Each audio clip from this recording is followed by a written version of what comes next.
കുടുംബ ബന്ധങ്ങൾ നഷ്ടപ്പെടുത്തിക്കൊണ്ട് എനിക്കൊന്നും നേടണ്ട, ആരെയും വിഷമിപ്പിച്ചുകൊണ്ട് എനിക്കൊന്നും നേടണ്ട. ഫസ്റ്റ് പ്രയോറിറ്റി നമ്മുടെ ഫാമിലിക്ക് തന്നെയാണ്.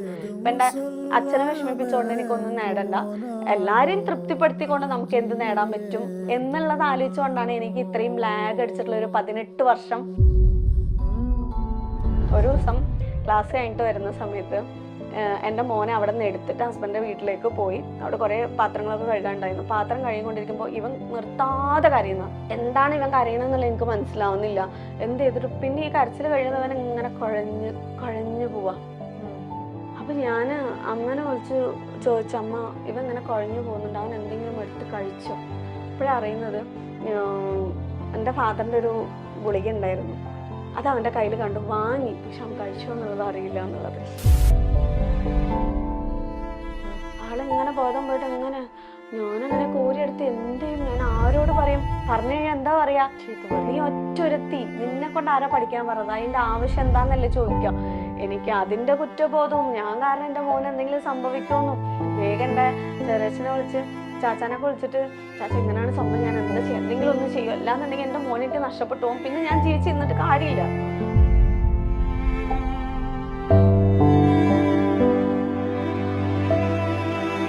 ഇനി നിങ്ങളുടെ കുട്ടികളുടെ പഠനത്തെക്കുറിച്ച് വേവലാതി വേണ്ടേ വേണ്ട. എല്ലാ സിലബസുകളിലും ഇനി മുതൽ ഓൺലൈൻ ട്യൂഷൻ നൽകാൻ ഗാർഡിയൻ ട്യൂട്ടർ. പഠിക്കുന്ന കാര്യത്തിൽ ഇനി മുതൽ നിങ്ങളുടെ കുട്ടി കൂടുതൽ കോൺഫിഡന്റ് ആയിരിക്കും. Guardian tutor online. കൂടുതൽ വിവരങ്ങൾക്ക് താഴെ കാണുന്ന നമ്പറിൽ എത്രയും പെട്ടെന്ന് ബന്ധപ്പെടുക. അപ്പൊ മോളെ പ്രസവിച്ചിട്ട് 8 മാസമായ സമയത്ത് എനിക്ക് അവിടെ ഒരു ഗവൺമെന്റ് സ്കൂളിൽ ജോലി റെഡി ആയിട്ടുണ്ടായിരുന്നു. എൻ്റെ അത്തയാണ് റെഡിയാക്കി തന്നത്.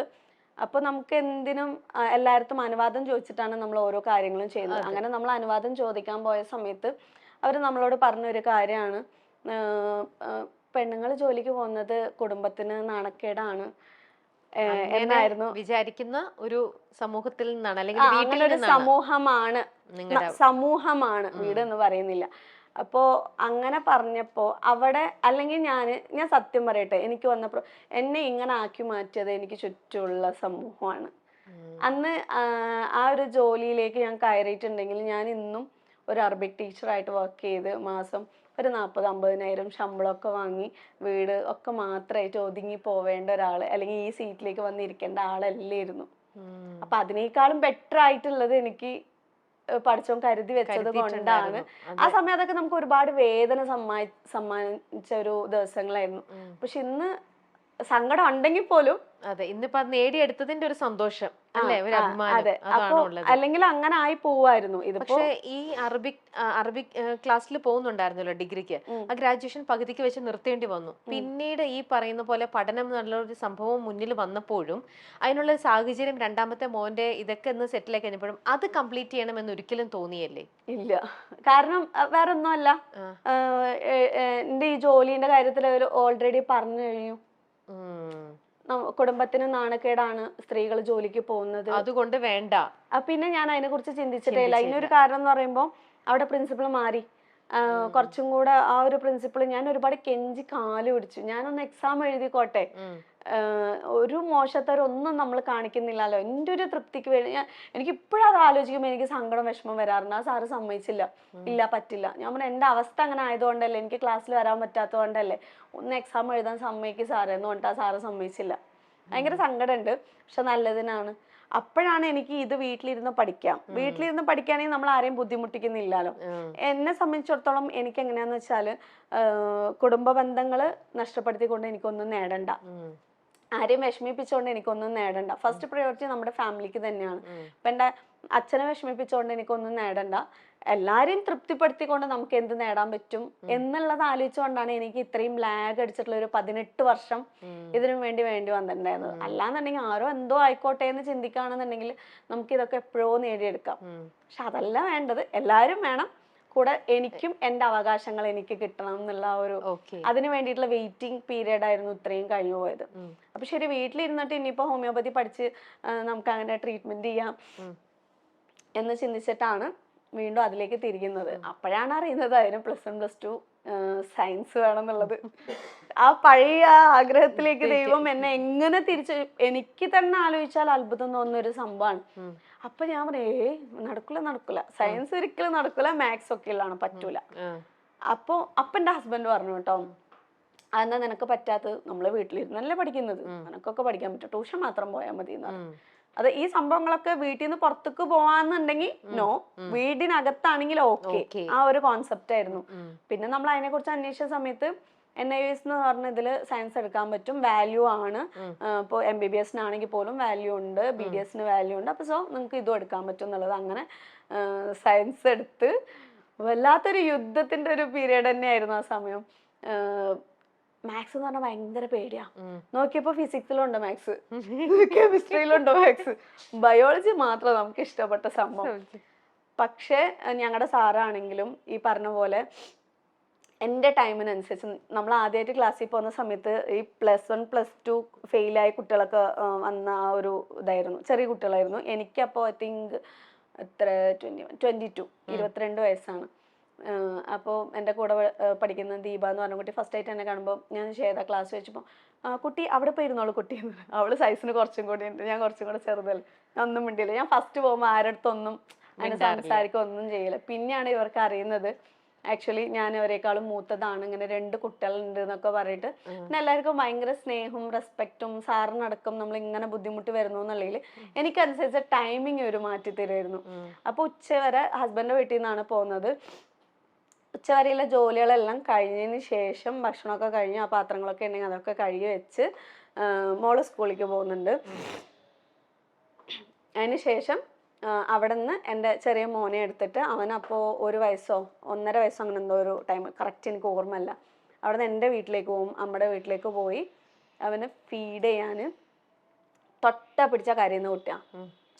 അവനെ വളർത്തുന്ന ആ ഒരു സമയത്ത് എൻ്റെ ഫാമിലിയിൽ എല്ലാവരും എന്നെ പറയുന്നത് നിനക്ക് അവാർഡ് തരാന്ന്. എന്തിനാ വെച്ചാൽ ഇവനെ വളർത്തണേന്ന്. പെട്ടെന്ന് കരയും, ഉറക്കത്തിലാണെങ്കിൽ എന്തിനാണെങ്കിൽ ആള് പെട്ടെന്ന് ഇങ്ങനെ കരച്ചിലും ഒരുപാട് ഒരു ഇവന്റെ ബുദ്ധിമുട്ടുകൾ കൊണ്ടാണെന്ന് തോന്നുന്നു. അപ്പൊ ഇവനെ ഉറങ്ങിയിട്ട് വേണം എനിക്ക് പോവാന്. അപ്പൊ എന്ത് ചെയ്യും, തൊട്ടിൽ കിടത്തും. തൊട്ടിൽ കിടത്തിയതിന് ശേഷം അവനെ ചേർത്തി പിടിച്ചിട്ട് ഫീഡ് ചെയ്യും. കാരണം ആ എടുത്തിടുന്ന ഗ്യാപ്പിൽ അവൻ എണിക്കരുത്, അമ്മക്കതൊരു ബുദ്ധിമുട്ടാവരുത്. എൻ്റെ പഠനം അവർക്കതൊരു എന്താ പറയാ മാനസികമായിട്ടൊരു വെറുപ്പ് തോന്നരുത് എന്ന് നിർബന്ധം ഉണ്ടല്ലോ. അപ്പൊ അവിടെ പോയി ഇരുന്നിട്ട് ഫീഡ് ചെയ്യും. ഇതിൻ്റെ ഉള്ളിൽ ക്ലാസ് സ്റ്റാർട്ട് ചെയ്യാൻ പാടില്ല എന്നുള്ള ടെൻഷൻ കൂടി ഉണ്ടാവും. എന്നിട്ട് പതിയെ മെല്ലെ അനക്കാതെ അങ്ങനെ തൊട്ടിൽ അവിടെ വിട്ടിട്ട് അമ്മയുടെ അടുത്ത് പറയും ഓക്കെ മോൻ ഉറങ്ങിയിട്ടുണ്ട്, ഞാൻ വേഗം പോയിട്ട് വേഗം വരാമെന്ന്. ചിലപ്പോൾ കോളേജിൽ നിന്ന് ക്ലാസ്സിലിരിക്കുന്ന സമയത്തായിരിക്കും അമ്മ ചിലപ്പോൾ വിളിച്ചിട്ട് നിന്റെ മോൻ കരയണം ഉള്ള ടെൻഷൻ. നമ്മൾ എന്തെങ്കിലും ആലോചിച്ചിട്ട് ഇരിക്കുമ്പോൾ സാറ് പറയും മോനൊക്കെ അവിടെ ഇരിക്കുന്നുണ്ടാവും, ക്ലാസ്സിൽ ശ്രദ്ധിക്ക്, നമുക്കത് പിന്നെ നോക്കാം. അടുപ്പിൽ എന്താണെന്നാണോ ആലോചിച്ചുകൊണ്ടിരിക്കുന്നത്, അതൊക്കെ പിന്നെ നോക്കാം എന്ന്. അവർ ഭയങ്കര കമ്പനി ആയിട്ട് അങ്ങനെ ക്ലാസ് അങ്ങനെ എടുത്തിട്ടാണ് പോയത്. ഒരു ദിവസം ക്ലാസ് കഴിഞ്ഞിട്ട് വരുന്ന സമയത്ത് എൻ്റെ മോനെ അവിടെ നിന്ന് എടുത്തിട്ട് ഹസ്ബൻഡിൻ്റെ വീട്ടിലേക്ക് പോയി. അവിടെ കുറേ പാത്രങ്ങളൊക്കെ കഴുകാനുണ്ടായിരുന്നു. പാത്രം കഴുകിക്കൊണ്ടിരിക്കുമ്പോൾ ഇവൻ നിർത്താതെ കരയുന്ന, ഇത് ഞാൻ പുറത്തു പറയാത്തൊരു സംഭവമാണ്. എന്താണ് ഇവൻ കരയണമെന്നുള്ള എനിക്ക് മനസ്സിലാവുന്നില്ല. എന്ത് ചെയ്തിട്ട് പിന്നെ ഈ കരച്ചിൽ കഴിയുന്നവൻ ഇങ്ങനെ കുഴഞ്ഞു പോവാ. അപ്പൊ ഞാൻ അമ്മനെ വിളിച്ച് ചോദിച്ചു, അമ്മ ഇവൻ ഇങ്ങനെ കുഴഞ്ഞു പോകുന്നുണ്ട്, അവൻ എന്തെങ്കിലും എടുത്ത് കഴിച്ചോ? അപ്പോഴാണ് അറിയുന്നത് എൻ്റെ ഫാദറിൻ്റെ ഒരു ഗുളിക ഉണ്ടായിരുന്നു, അത് അവൻ്റെ കയ്യിൽ കണ്ടു, വാങ്ങി, പക്ഷെ അവൻ കഴിച്ചോ എന്നുള്ളത് അറിയില്ല എന്നുള്ളത്. ഗുളികയായിരുന്നു അത്. എന്താ പറയാ, ഉറക്കം വരും. അത് എന്തിനുള്ള ഗുളികയായിരുന്നു അത്? അതെനിക്കറിയില്ല. സെഡേഷനുള്ള ഗുളികയാണ്. ഇവനിങ്ങനെ ബോധം ഇങ്ങനെ പോവാ. കുട്ടി കിച്ചന്റെ നിലത്തിരുന്നിട്ട്, നിലം എന്ന് പറയുമ്പോ സിമെന്റ് ഇട്ടൊരു നിലമാണ്. ആളിങ്ങനെ ബോധം പോയിട്ട് ഇങ്ങനെ, ഞാനങ്ങനെ കോരിയെടുത്ത് എന്ത് ചെയ്യും, ഞാൻ ആരോട് പറയും? പറഞ്ഞു കഴിഞ്ഞാൽ എന്താ പറയാ, നീ ഒറ്റൊരുത്തി, നിന്നെ കൊണ്ട് ആരാ പഠിക്കാൻ പറഞ്ഞത്, അതിന്റെ ആവശ്യം എന്താന്നല്ലേ ചോദിക്കാം. എനിക്ക് അതിന്റെ കുറ്റബോധവും, ഞാൻ കാരണം എന്റെ മോന് എന്തെങ്കിലും സംഭവിക്കുമെന്നും. ഞാൻ ഫോൺ വിളിച്ച് കരയാൻ തുടങ്ങി. പക്ഷെ അവിടെ ആരത്ത് ഞാൻ പറഞ്ഞില്ല. എനിക്ക് ആ ബേജാറും ഉണ്ട്. വേഗം എൻ്റെ ചെറിയച്ഛനെ വിളിച്ച് ചാച്ചാനൊക്കെ വിളിച്ചിട്ട്, ചാച്ച ഇങ്ങനെയാണ് സംഭവം, ഞാൻ എന്താ ചെയ്യാം, എന്തെങ്കിലും ഒന്ന് ചെയ്യും, അല്ലാന്നുണ്ടെങ്കിൽ എൻ്റെ മോനെ എനിക്ക് നഷ്ടപ്പെട്ടു പോകും, പിന്നെ ഞാൻ ജീവിച്ചിരുന്നിട്ട് കാര്യമില്ല.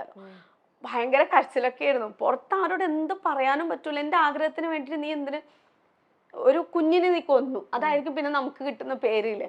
പക്ഷെ അത് നമുക്ക് മോനെ നഷ്ടപ്പെടുത്താൻ പറ്റില്ല, നമ്മുടെ ഈ ആഗ്രഹം നഷ്ടപ്പെടുത്താൻ പറ്റൂല. പെട്ടെന്ന് എൻ്റെ കസിൻസ് ആരൊക്കെയോ വന്ന് വേഗം ഹോസ്പിറ്റലിലൊക്കെ പോയി അവൻ്റെ വയറ് കഴുകി അങ്ങനെ എന്തോ ചെയ്തിട്ടാണ് പിന്നെ റെഡി ആവുന്നത്.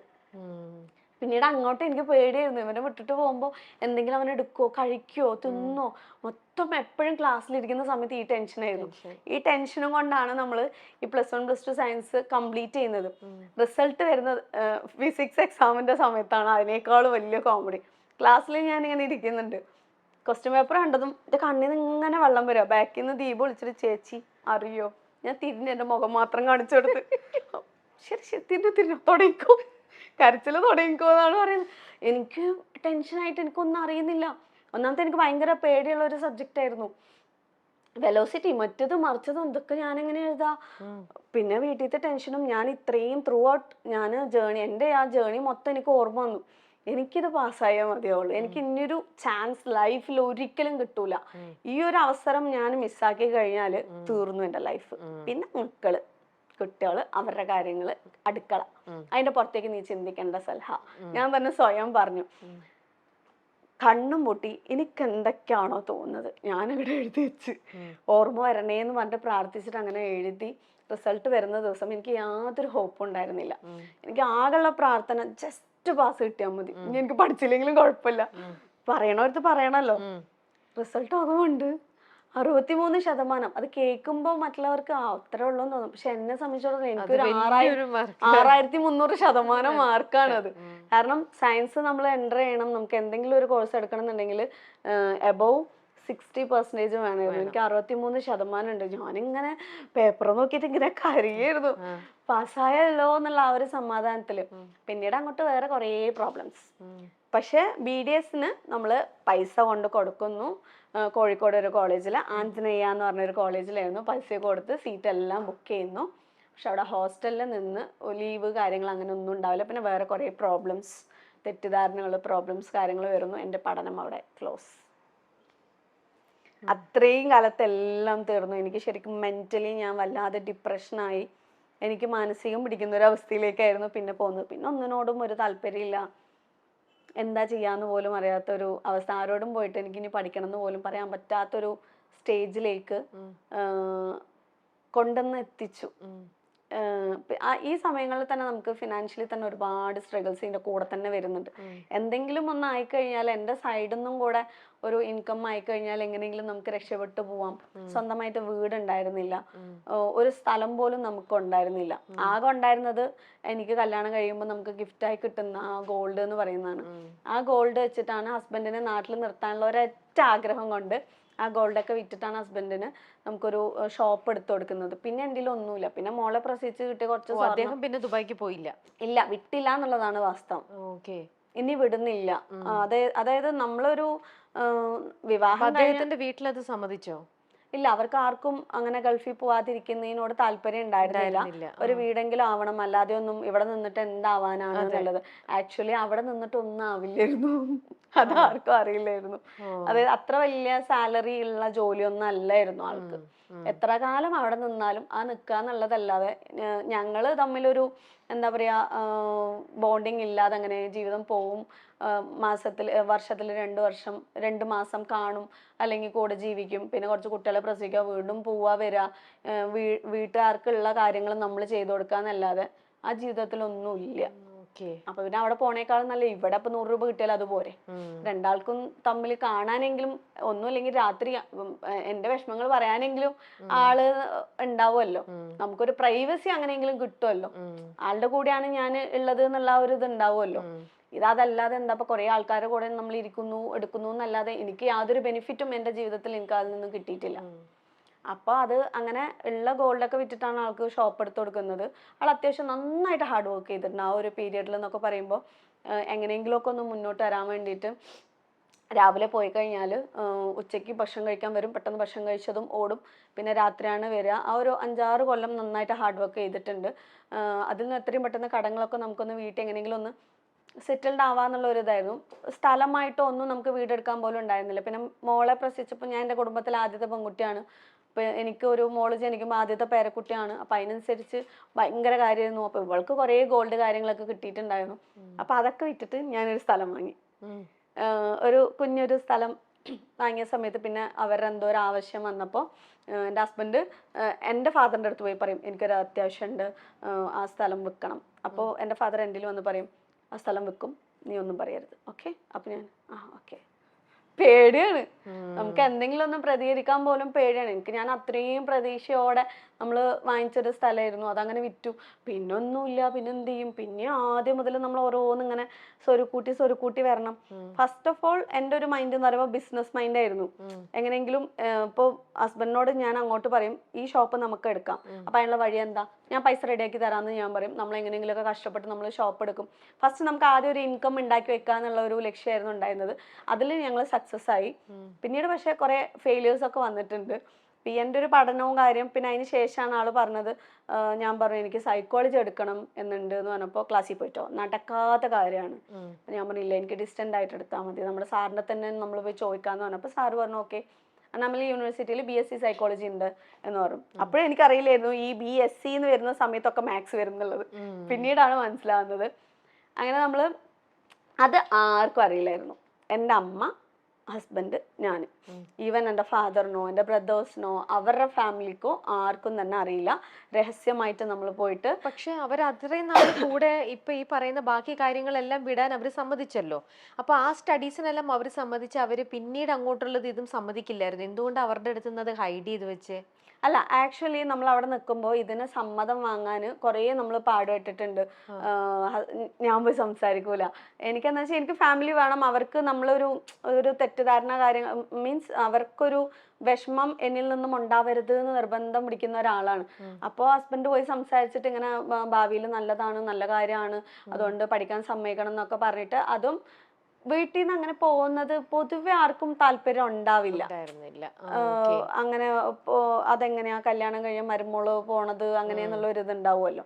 പിന്നെ അതിനുശേഷം ഞങ്ങള് വേറെ വീട്ടിലേക്ക് താമസം മാറി. അത് ബ്രദറിന്റെ വീടായിരുന്നു. ബ്രദർ അവര് വീട് വിറ്റപ്പോ നമ്മളെ അങ്ങനെ നമ്മൾ മാറി വേറെ വാടകയ്ക്ക് പോയി. അപ്പോഴും അറിഞ്ഞു കഴിയുമ്പോൾ അവർക്കൊരു ബുദ്ധിമുട്ട്, ആർക്കൊരു ബുദ്ധിമുട്ടാവരുത്, എന്തിനാണ് വീണ്ടും പഠനം, അതിന്റെ ആവശ്യമില്ലല്ലോ എന്നുള്ള ആ ഒരു ആർഗ്യുമെന്റ് കാര്യങ്ങൾ വരാതിരിക്കാനും വേണ്ടിയിട്ട് ഹൈഡ് ചെയ്തു. പിന്നെ കാരണം നമ്മുടെ നോർമൽ ലൈഫ് കുട്ടികളും മക്കളായിട്ട് അവർ പോകുന്നു, അങ്ങനെ അറിഞ്ഞാൽ മതി. അപ്പൊ പിന്നെ ആർക്കും ആൻസർ ചെയ്യേണ്ട ആവശ്യം നമുക്ക് വരുന്നില്ലല്ലോ. അപ്പൊ അങ്ങനെ ആരോടും പറയാതെ പോയി രജിസ്റ്റർ ഒക്കെ ചെയ്തു. എക്സാമിനൊക്കെ പോകുന്ന സമയത്ത് ഈ പറഞ്ഞ പോലെ ആരെങ്കിലും പെട്ടെന്ന് തന്നെ വിളിക്കുകയാണെങ്കിൽ എവിടെയാണെന്ന് ചോദിച്ചാൽ തൃശ്ശൂരായിരുന്നു സെന്റർ ഉണ്ടായിരുന്നത്.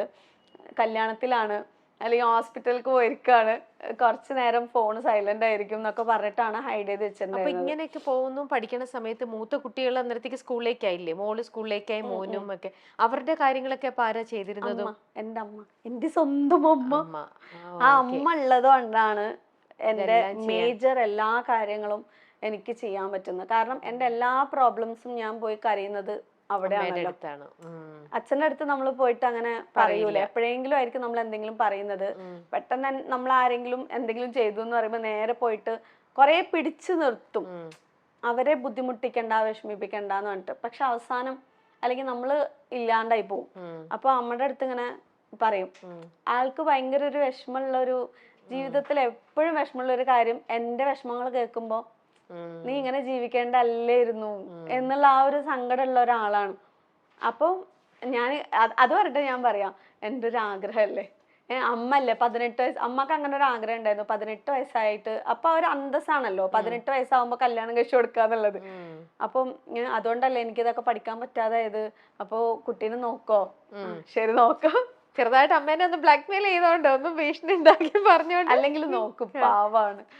അപ്പൊ ഓക്കെ നോക്കാം ശരി എന്ന് പറഞ്ഞിട്ട് അങ്ങനെ ആ സമയങ്ങളിൽ അമ്മയുടെ അടുത്ത് കൊണ്ടാക്കും. അപ്പൊ എന്ന് പറയുമ്പോൾ ഞങ്ങളുടെ ഫാമിലി ഞങ്ങൾ മാത്രമായിരുന്നു, ബ്രദേഴ്സിനൊന്നും കല്യാണം ഒന്നും കഴിഞ്ഞില്ല. അപ്പൊ നമുക്ക് വേറെ നോക്കാനില്ല, വേഗം കൊണ്ടുപോയി വിട്ട് കഴിഞ്ഞാൽ അമ്മക്ക് ആരോഗ്യമുള്ള ഒരു ടൈമാണ്, പ്രോബ്ലം ഒന്നുമില്ല.